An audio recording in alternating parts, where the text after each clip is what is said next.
name's Vanita. Welcome to my channel, DreamWell Kids.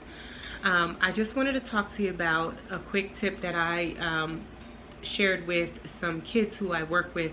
There was a situation where a student was rejected, and the rejection made her feel completely dejected, like completely out of the cool circle, completely out of the away from her friend who she wanted to be friends with. But because she was rejected, she felt like she couldn't move on in the world until this was all made right.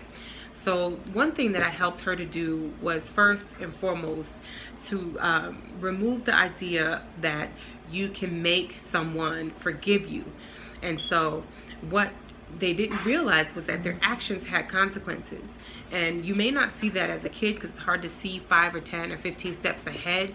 But when you just think a situation through and you're doing something, even if you're not, you're not doing it with good intentions, but you're just hoping that you can control the outcome, that logic in and of itself doesn't make sense. You can't do something negative to someone and then expect that you're going to be able to control how they deal with it.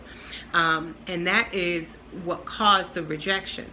And so in helping her deal with the rejection, I had to make sure that she understood you can't control that person. You can't control how they respond. You can't control what they do as a result of your nice gesture. If they're not ready to forgive, then they're not ready to forgive. You have to be able to let it go. So I just shared with her, first, you can't control them. Second, what is the worst case scenario? Say that you guys never become friends again.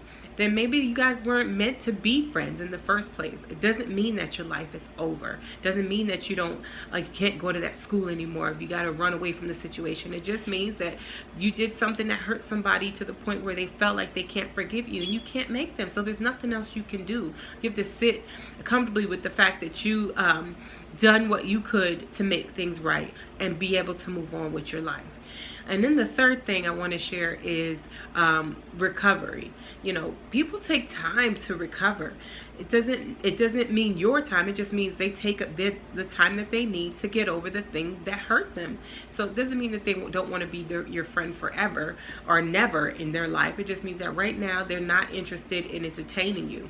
And so those are some of the things that I shared today with somebody who was going through rejection over a situation that could have been prevented had it been thought through from the beginning. But because it wasn't, that was what the outcome was resulted in rejection. So I hope those tips help someone who might be going through the same thing. Again, I work with kids. I work with youth ages 8 to 18, and my goal is to help with problem prevention and remediation for children. I do this in my day job, and also I'm as a kids coach. So my hope is that as a parent or a student or a teacher, somebody can take this information and use it and apply it in your setting. Thank you for listening. Have a blessed day.